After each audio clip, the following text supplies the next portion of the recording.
নারী স্বাধীনতার নামে এলো কলঙ্কের জোয়ার, কি নারীর অধিকার কখন জানি শেষ হবে এই অশ্লীলতার, কি নারীর অধিকার কখন জানি শেষ হবে এই অশ্লীলতার। ওয়ার্ড কমিশনার থেকে ইউনিয়ন পরিষদের ক্রমান্বয়ে দেখো রে ভাই একেবারে সংসদে, ওয়ার্ড কমিশনার থেকে ইউনিয়ন পরিষদে ক্রমান্বয়ে দেখো রে ভাই একেবারে সংসদে। নারী থাকবে সুখের ঘরে এত কষ্টের কি দরকার, নারী থাকবে সুখের নিড়ে এত কষ্টের কি দরকার, কি নারীর অধিকার কখন জানি শেষ হবে এই অশ্লীলতার, কি নারীর অধিকার কখন জানি শেষ হবে এই অশ্লীলতা।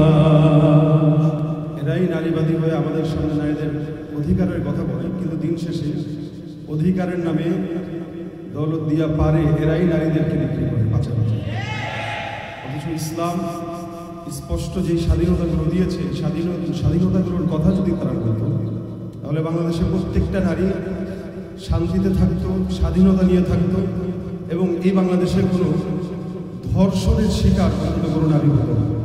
অথচ আল্লাহ পাক রব্বুল আলামিন বলেছেন আলা তুকরিহু ফাতায়াতিকুম আলাল বিগাই ইন আরাদনা তাহাসসুনান লিতাবতাগু আরাদাল হায়াতিদ দুনিয়া।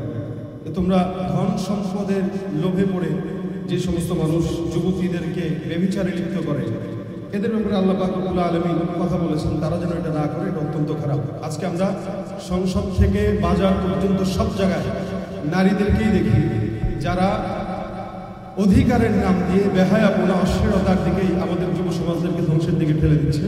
আমরা চাই আজকের এই সেমিনারের মাধ্যমে বাংলাদেশ থেকে এই নারী কমিশন যেই আইন পাশ করতে চাচ্ছিল এটা যেন বাতিল হয় এবং বাংলাদেশে ইসলামের আইন অনুযায়ী নারী স্বাধীনতা আসুক, প্রত্যেকটা ঘরে ঘরে শান্তি আসবে বলে আমরা বিশ্বাস করি।